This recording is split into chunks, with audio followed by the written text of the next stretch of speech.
बिस्मिल्लाहिर्रहमानिर्रहीम। English present composition का ये लेक्चर 5 है और इस लेक्चर के अंदर हम ये देखेंगे कि कंप्रीहेंशन पैराग्राफ को किस तरह से अटेम्प्ट किया जाता है और इस पैराग्राफ को समझा कैसे जाए और समझने के बाद इसके जो क्वेश्चंस के आंसर्स हैं वो किस तरह से दिए जाने चाहिए। इससे पहले के जो लेक्चर है इसमें आपको ये बताया गया था कि कंप्रीहेंशन का जो पैराग्राफ होता है एग्जामिनर कई मरतबा एक ही पैराग्राफ दे देता है, उसी में ही प्रेसी भी होती है और उसी को ही कंप्रीहेंशन पैराग्राफ ही कंसिडर किया जाता है क्योंकि उस पैराग्राफ के एंड पर कुछ क्वेश्चंस होते हैं और आपने उनको आंसर करना होता है।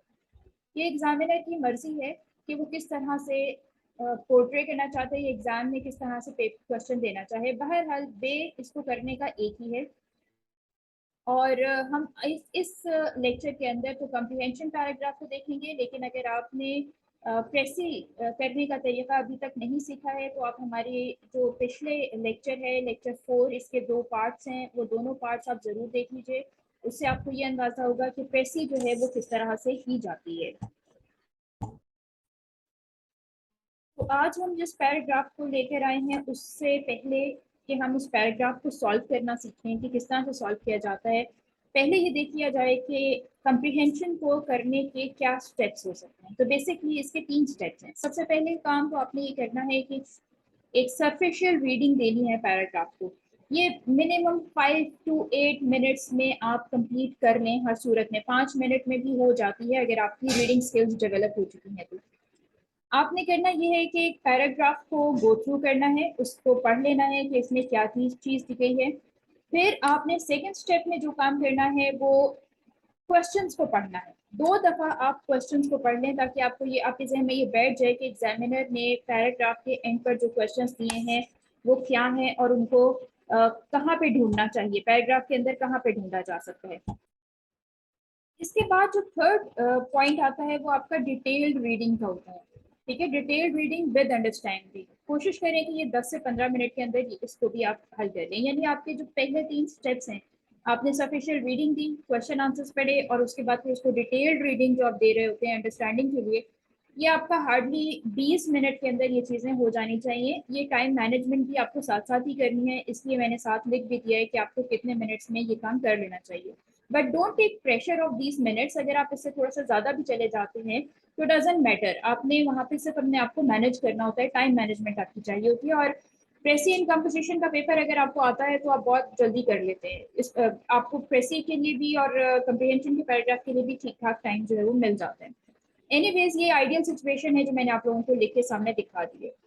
अब ये 3 चीज़ें जब आपकी हो जाती हैं तो आपको ये अंदाज़ा हो गया है कि पैराग्राफ जो है वो क्या है, किस टॉपिक के ऊपर है और उसके क्वेश्चंस क्या हैं, कहाँ से हमें किस चीज़ को देखना है।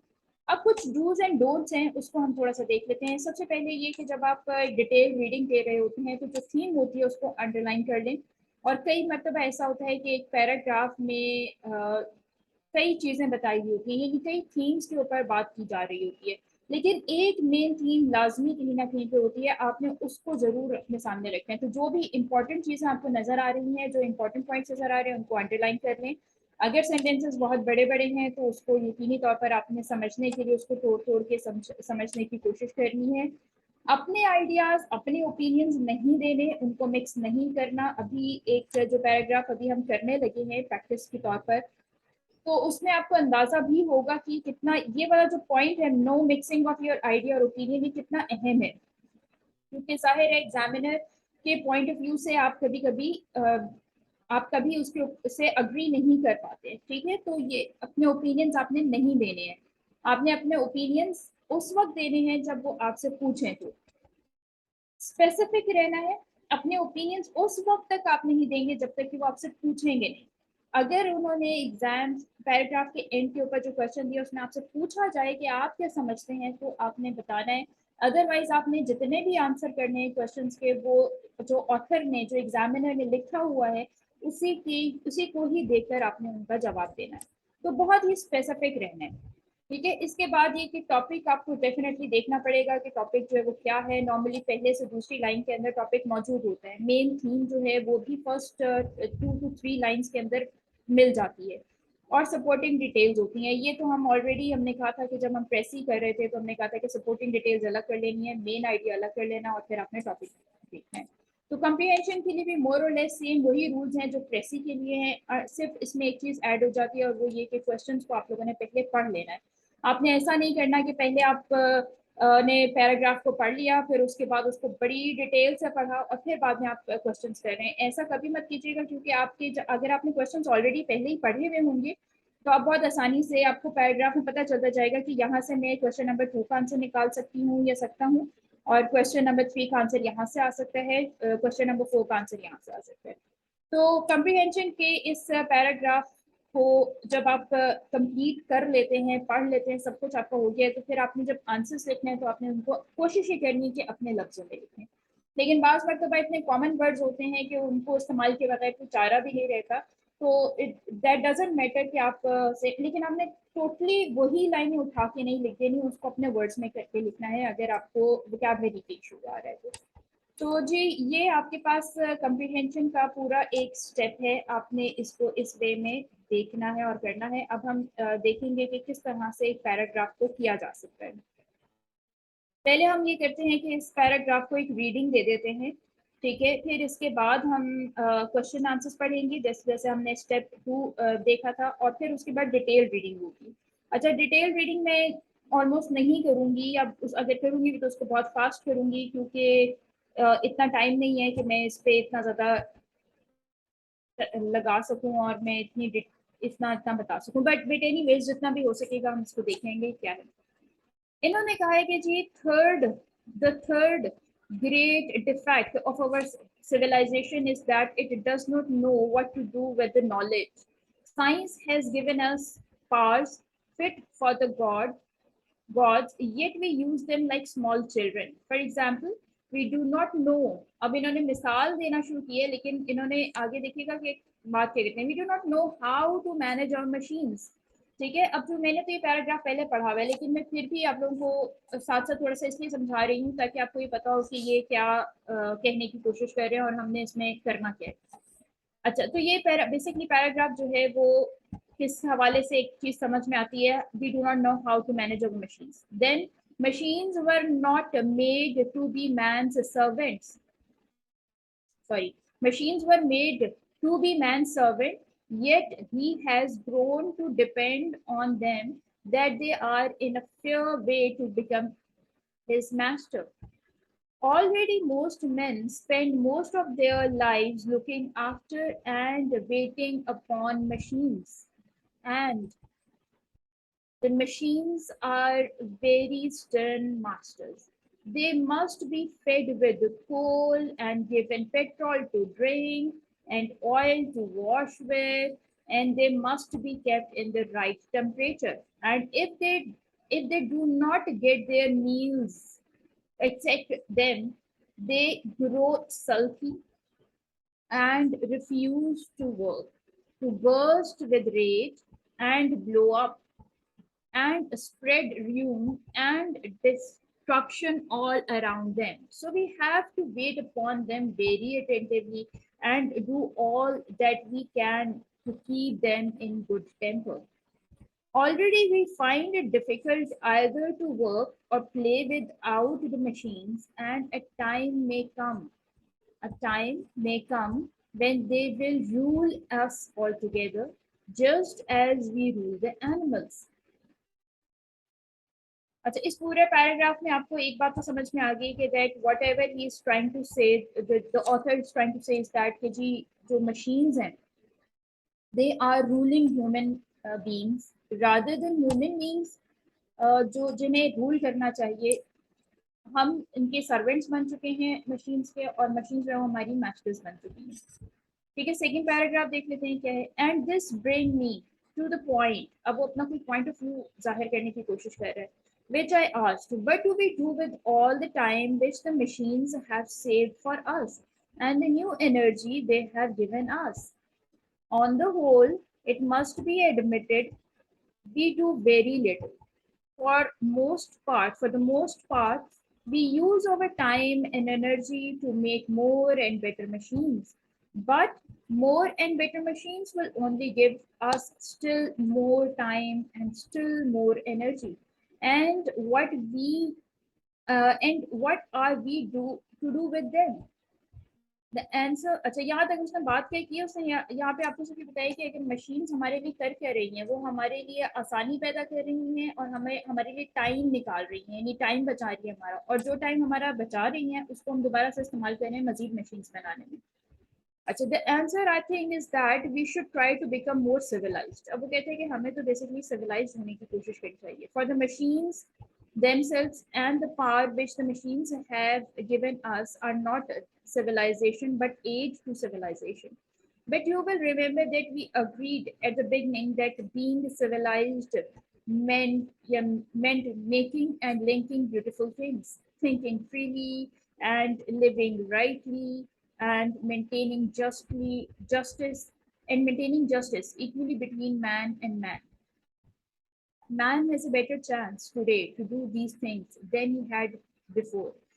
He has more time, more energy, less to fear and less to fight again.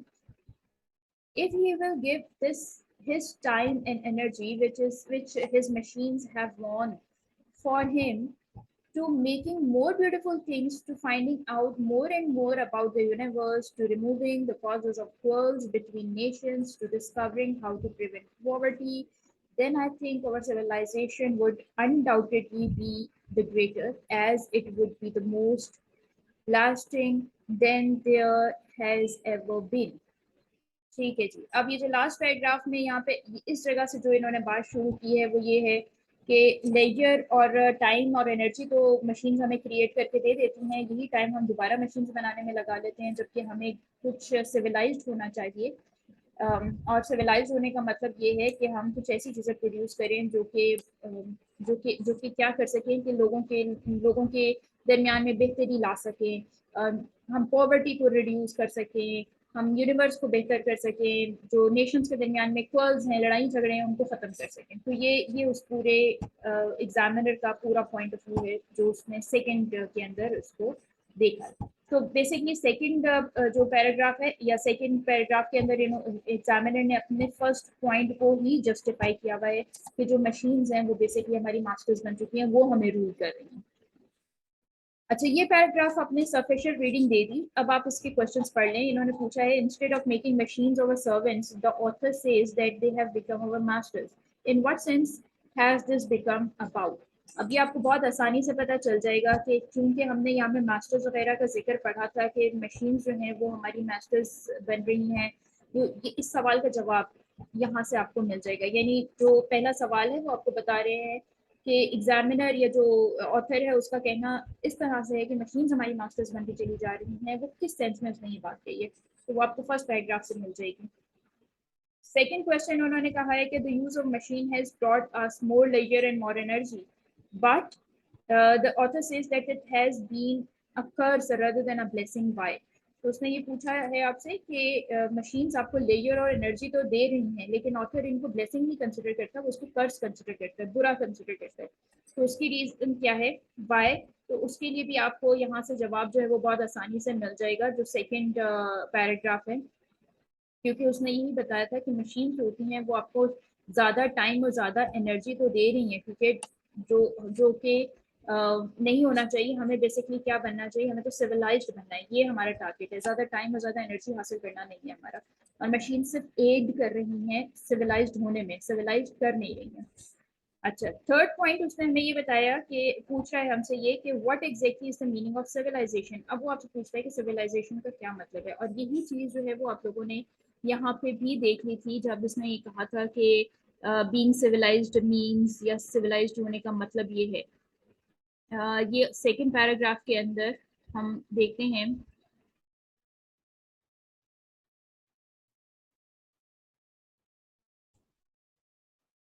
तो हमें यहाँ पे ये नज़र आता है जी। हम लोग यहाँ पे अगर ये सेकंड पैराग्राफ जो है उसमें आपको ये नजर आ जाएगा कि यहाँ पे इन्होंने इसने प्रॉपर बताया हुआ है कि being civilised meant making and linking beautiful things. ठीक है, यहाँ पे आपको यहाँ से इसका आंसर मिल जाएगा नंबर थर्ड का। और फिर आगे देखिए, अब ये वो पॉइंट था जो कि मैं आप लोगों को बताना चाह रही थी कि एग्जामिनर ने यहाँ पे सिर्फ यहाँ पे बात खत्म नहीं की, उसने आपसे पूछा है do you agree with authors views, क्या आप अग्री करते हैं। यहाँ पे अब आप ओपन अपने ओपिनियन को बता सकते हैं कि क्या आप अग्री करते हैं या नहीं करते, अगर करते हैं तो कैसे करते हैं, नहीं करते तो आप कैसे नहीं करते। अदरवाइज अभी तक थर्ड क्वेश्चन तक के फर्स्ट पार्ट तक आपने सिर्फ एक ही बात बतानी है जो कि ऑथर कर रहा है। फिर इसके बाद चौथा क्वेश्चन उसने कहा कि making more beautiful things, what does this expression mean, इस एक्सप्रेशन का क्या मतलब है। और आपको देखिएगा कि एग्जामिनर ने यहाँ पे इस चीज को एक्सप्लेन भी किया हुआ है, thinking freely and living brightly, maintaining justly man, ये सारा उसने यहाँ पे एक्सप्लेन किया हुआ है कि ये वो ब्यूटीफुल थिंग्स हैं जो कि इंसान को हासिल करनी चाहिए, ठीक है, जो कि वो हासिल करके अपनी बेहतर जिंदगी को बेहतर कर सकते हैं। फिर उसने आगे क्वेश्चन जो एग्जामिनर ने किया है वो कहा है make a list of the beautiful things that you would like to make and how you would make them. अच्छा, अब उसने आपसे आपका ओपिनियन पूछा है कि आपके नसीब ब्यूटीफुल चीजें जो हैं वो क्या हैं, ब्यूटीफुल थिंग्स जो हैं वो क्या हैं, और आप उसको किस तरह से बनाएंगे, मतलब उन चीजों को किस तरह से हासिल करेंगे। ठीक है, तो आपको ये सेकंड पैराग्राफ के अंदर ही इसका आंसर भी मिल जाता है जहाँ पे ब्यूटीफुल थिंग्स का जिक्र मौजूद है। और फिफ्थ क्वेश्चन जो है वो है mention some plans you may have to prevent poverty in the world. अब सर जो फिफ्थ क्वेश्चन है, लास्ट क्वेश्चन, ये टोटली आपकी ओपिनियन बेस्ड है। आप आपसे पूछा गया है कि आप किस तरह से गुर्बत का खात्मा कर सकते हैं। Who would receive your most particular attention and why, तो कोई आपको आपकी कौन सी ऐसी चीज़ है जो कि सबसे ज़्यादा अटेंशन हासिल करेगी और क्यों करेगी। तो ये क्या हुआ कि आपने एक रीडिंग जब आपने दे दी है, मुझे 5 मिनट से ज़्यादा इसलिए लगे हैं क्योंकि मैं साथ में आपको समझाती भी गई हूँ, लेकिन बहरहाल जब आप फर्स्ट 5 मिनट्स इस रीडिंग को दे देते हैं, ये 5 मिनट जब आप दे देते हैं इस को 5 to 8 मिनट्स में, और उसके बाद जब आप पैराग्राफ को के जो क्वेश्चंस होते हैं जब आप इनको पढ़ते हैं तो आपको बहुत आसानी होती है। अब देखिए थर्ड स्टेप मैं तो नहीं कर रही कि मैं डिटेल में जाकर दोबारा से इसको रीड करूँ, मैं अब क्वेश्चंस की तरफ स्किप कर रही हूँ, क्वेश्चंस करवाने हैं मैंने आपको।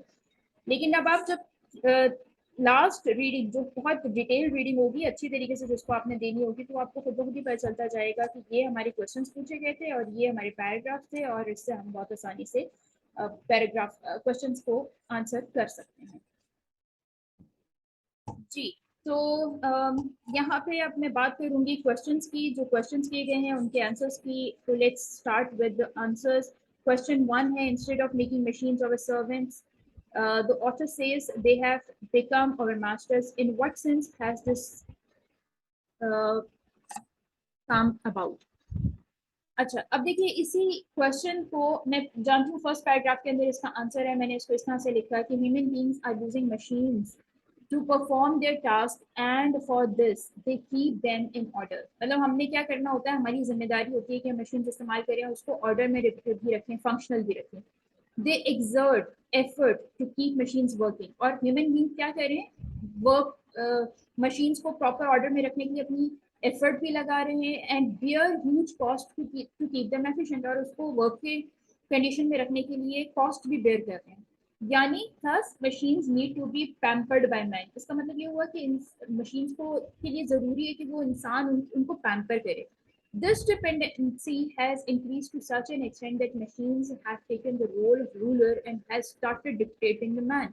इंसान को इस चीज में ये जो आदत पड़ गई है इंसान की एक मशीन को इस्तेमाल करने, तो मशीन को एक रूलर बना दिया है और मशीन अब हमें डिक्टेट कर रही होती है कि हमें क्या काम करना है। ये एग्जामिनर का पॉइंट ऑफ व्यू है, ठीक है, जो एग्जामिनर ने अपने फर्स्ट पॉइंट पैराग्राफ में दिया था ये उसने बताया सारा कुछ। That is why the author is of the view that machines have become और masters now, कि जो अब machines हैं वो हमारी मास्टर बन चुकी हैं, वो हमें बता रही होती हैं कि हमें क्या करना है। ठीक है जी, सेकेंड पॉइंट जो है ये कहते हैं कि the use of machines has brought us more leisure and more energy, but the author says that this has been a curse rather than a blessing. अब व्हाई, अब ये एग्जामिनर के पॉइंट ऑफ व्यू से हमें ये बताना है कि ये कर्ज क्यों है। अब एग्जामिनर क्या कहता है, वो कहता है कि जी time and energy are what a man is struggling for, इन दोनों चीजों के लिए इंसान स्ट्रगल कर रहा है according to the writer, as these make man happy and civilized. When man get time, he spends gets आएगा, ठीक है, gets time, he spends more time and effort on making more and more machines, which in turn is creating creating में ई नहीं आएगा, CREATING है, ठीक है। तो प्लीज इसको, अगर कोई स्पेलिंग एरर आ जाता है तो प्लीज उसको इग्नोर कीजिएगा। आप इसको अफोर्ड नहीं कर सकते, मैं अफोर्ड कर सकती हूँ, फिर मैं बता रही हूँ, ठीक है। तो ये टाइपो एरर है।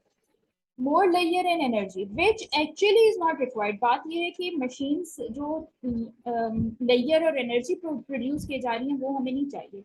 Thus, man is not utilizing this time properly. इंसान उस टाइम को सही तरीके से तो इस्तेमाल कर ही नहीं रहा, वो तो इस टाइम को इस्तेमाल कर रहा है और मशीन्स बनाने में।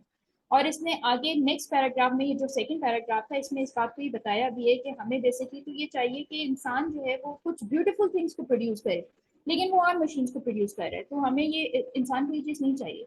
This way machines are not producing desired results. Machine वो desired result produce नहीं करेगी। machines are not producing that beautiful things which the author wants to be produced, ठीक है। तो वो desired result तो वो beautiful things हैं जो प्रोड्यूस करना प्रोड्यूस होनी चाहिए, वो नहीं कर रही हैं।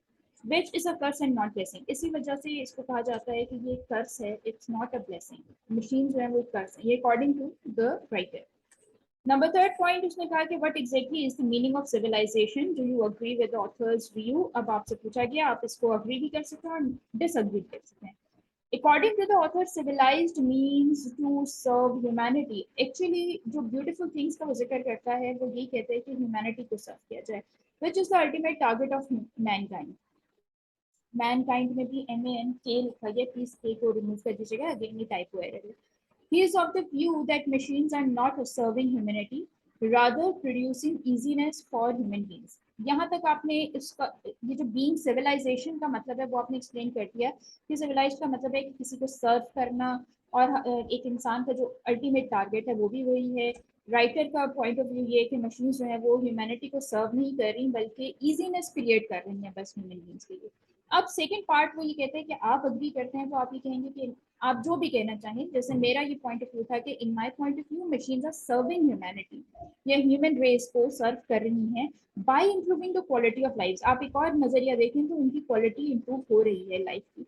Thus, machines are helping in achieving the goal of being civilized. तो civilized होने का जो गोल है उसको हेल्प करना itself is a it's a great game, ठीक है, ये बड़ी बात है। तो मेरे हिसाब से मशीन्स जो हैं they are definitely improving the quality of human lifes, और मैं उनको कर्स नहीं समझती हूँ, ठीक है। तो मैंने यहाँ पे अपना पॉइंट ऑफ व्यू दे दिया। मैं समझती हूँ कि ये मशीन्स नहीं होती तो आप जो CT स्कैन्स होते हैं वो नहीं कर सकते थे, आप हेल्थ सेक्टर को सर्व नहीं कर सकते थे। अगर मेरे पास ये लैपटॉप्स नहीं होते और ये इंटरनेट की फैसिलिटीज वगैरह नहीं होती, मशीनरी नहीं होती, तो मैं डेफिनेटली एजुकेट नहीं कर सकती थी लोगों को इस तरह से। डिस्टेंट लर्निंग वाला कॉन्सेप्ट नहीं होता, मशीन्स आर हेल्पिंग, ठीक है, दे एड इन हेल्पिंग और they are serving humanity. Number fourth जो क्वेश्चन है वो कहते हैं making more beautiful things, what does this expression mean. अब उसने तो ये कहा ना कि क्या इसका चीजें जो है वो ज्यादा बेहतर होनी चाहिए, ब्यूटीफुल थिंग्स प्रोड्यूस होनी चाहिए, तो इसका क्या मतलब है। और उन्होंने फिर हमसे आगे पूछा कि make a list of beautiful things what that you would like to make and how you would make them. तो मैंने इसका आंसर पहले तो ये देना है कि beautiful thing according to author है क्या। Beautiful things, as the author views, are the things that help mankind to remove human suffering, ठीक है। जो भी ह्यूमन सफरिंग है, चाहे वो इनजस्टिस के हवाले से बात हो, फ्रीडम को खत्म करने की बात हो, जैसे यहाँ पे इसने बात की थी थिंकिंग फ्रीली। थिंकिंग फ्रीली का मतलब ये है कि opposite to lack of freedom है, ठीक है, लैक ऑफ फ्रीडम। तो थिंकिंग फ्रीली, ये जो lack of freedom is a human suffering. इसी तरह living rightly and maintaining justice, injustice की अगर बात करें तो ये भी आपकी ह्यूमन सफरिंग होती है। तो यहाँ पे जो एग्जामिनर है वो ये बात करता है कि बेसिकली हमें तो ये चीज़ें अचीव करनी है, ठीक है, ह्यूमन सफरिंग्स को ख़त्म करना है। तो ब्यूटीफुल थिंग्स उसके नज़दीक यही वो चीज़ें हैं जो कि हेल्प कर सकती हैं, मदद कर सकती हैं बनी हुए इंसान की ह्यूमन सफरिंग्स को ख़त्म करने में। तो ये तो मैंने यहाँ पे एक लाइन में एक्सप्लेन कर दिया वर्ड के मोर ब्यूटीफुल थिंग्स क्या हो सकती हैं। इसके बाद उन्होंने हमसे ये पूछा है कि make a list of beautiful things that you would like to make and how would you like it. आगे मेरा क्या पॉइंट ऑफ व्यू है, मैं कहती हूँ I would rather work on the same pattern. मतलब मेरा भी पॉइंट ऑफ व्यू यही है जो एग्जामिनर का है कि ऑफ कोर्स जो अल्टीमेट गोल है वो यही होता है, ठीक है, मैं उसी पैटर्न पे काम करूंगी, as nothing is more important than serving humanity. लेकिन हाउएवर मैंने आगे कहा कि my approach toward serving humanity would be different. मेरा जो वे ऑफ सर्विंग है वो थोड़ा सा मुख्तलिफ होगा। As I do not believe machines cursable, मैं उन्हें कर्सेबल नहीं समझती हूँ। Machines are making lives easy in all walks of life like medicines, education, agriculture, etc. Thus, I would use machines in an optimal way to serve humanity. तो जब आप किसी चीज को कर समझेंगे आप उसके यूज को तर्क करते जाएंगे, खत्म करते जाएंगे। लेकिन मेरा अप्रोच जो है वो ये होगा कि machines are better, good things, तो आप उससे अच्छा प्रोडक्शन, अच्छी चीजें ले सकते हैं। तो serving humanity is the ultimate goal of everybody. यहाँ पे मेरा पॉइंट ऑफ व्यू तो सेम रहेगा, लेकिन थोड़ा सा डिफर करेगा इन अप्रोचिंग या अप्रोच के अंदर। लास्ट क्वेश्चन जो है वो उन्होंने पूछा था कि आपके प्लान्स क्या होंगे पॉवर्टी को रिड्यूस करने के लिए। तो मैंने यहाँ पे थोड़ा सा पॉवर्टी को रिड्यूस करने की कुछ अपने पॉइंट्स दिए, क्योंकि हमारा अपना प्लान है। Poverty is the state of deprivation of basic needs. Basically अगर आप पॉवर्टी को डिफाइन करना चाहें तो बेसिक नीड्स की महरूमी को हम पॉवर्टी कहते हैं। और मेरा प्लान क्या होगा, my plan of poverty reduction would be step wise. Step किस तरह से होंगे, it starts with removing hunger, क्योंकि सबसे पहली चीज पेट में खाना होता है, उसके बाद आपको बाकी चीजें समझ में आती हैं। तो रिमूविंग हंगर, एजुकेशन, यानी फिर उसके बाद उनको एजुकेट किया जाएगा, and then giving a reasonable livelihood. ठीक है, रीजनेबल की स्पेलिंग गलत है, REASONABLE है, रीजनेबल आई लिखा गया, आप प्लीज इसको भी करेक्ट कर दें। रीजनेबल लाइवलीहुड देना बहुत जरूरी है, और लाइवलीहुड की भी स्पेलिंग गलत है, LIVELI होता है, ठीक है, लाइवलीहुड। तो इसकी ये भी टाइपो एरर है। अब आपने क्या किया कि आप मेरे हिसाब से या मैंने जो बताया उनको ये बताया कि सबसे पहले आप हंगर को रिमूव करेंगे, उन्हें एजुकेट करेंगे, और फिर उसके बाद आप उन्हें कमाने का जरिया देंगे ताकि वो कमा के और फिर अपनी गुर्बत को मिटा सकें। और इन सब में उन्होंने ये भी पूछा था कि किसको आप प्रायोरिटी देंगे। तो education would be given priority. मेरे नज़दीक में जो प्रायोरिटी दूंगी वो एजुकेशन है, एज इट इज। क्यों दूंगी, वाई भी लिखा हुआ है, तो मैंने लिखा कि as it is a long term investment. ये एक बड़ी इन्वेस्टमेंट होती है जिसका असर आपके एंड तक आपको मिलता है। जब आप बड़े हो जाते हैं तो एजुकेशन का जो एक फायदा है वो आपको तब पहुंचता है। And it ensures poverty alleviation, और ये एक प्रूवन फैक्ट है कि एजुकेशन जो है वो पॉवर्टी को रिड्यूस करती है, पहले पॉवर्टी एलिविएशन को खत्म करती है। तो मेरी इन तीनों चीज़ों के अंदर जो सबसे ज़्यादा प्रायोरिटी मिलेगी वो किस चीज़ को होगी, वो डेफिनेटली होगी एजुकेशन को। ठीक है, तो इस तरह से आप लोगों ने अपना पैराग्राफ जो है वो पढ़ना है, क्वेश्चंस पढ़ने हैं, और उसके फिर आंसर्स लिखने हैं इन योर ओन वर्ड्स। हमने सारे रूल्स इसमें अप्लाई किए हैं, इसमें हमने कहीं पे भी अपनी पॉइंट्स नहीं ठूसने की कोशिश की, अपने ओपिनियंस नहीं बताने की कोशिश की, अनटिल और अनलेस उन्होंने हमसे पूछा है। तो this is how you simply do your comprehension paragraph in exam. जितनी आपकी रीडिंग की प्रैक्टिस होगी उतनी जल्दी आप लोगों को अपना पैराग्राफ समझ में भी आएगा, और यकीनी तौर पर आप क्वेश्चन के आंसर्स भी दे सकेंगे। आई होप कि आपको ये अच्छा लगा होगा, आपको समझ में आया होगा कि आपने पैराग्राफ कैसे करना है। Please attempt more and more, practice more and more paragraph comprehension paragraphs. इस तरह से आपको एग्जामिनेशन सेंटर में बैठ के आसानी होगी। Thank you so very much. अगर आपने चैनल को अभी तक सब्सक्राइब नहीं किया तो प्लीज़ इसे सब्सक्राइब कर दें, इसे लाइक करें, शेयर करें, और अपने जो टॉपिक आप पढ़ते हैं उसको अपने फ्रेंड के साथ डिस्कस करें। आपका विजन इससे बढ़ेगा। Thank you so much.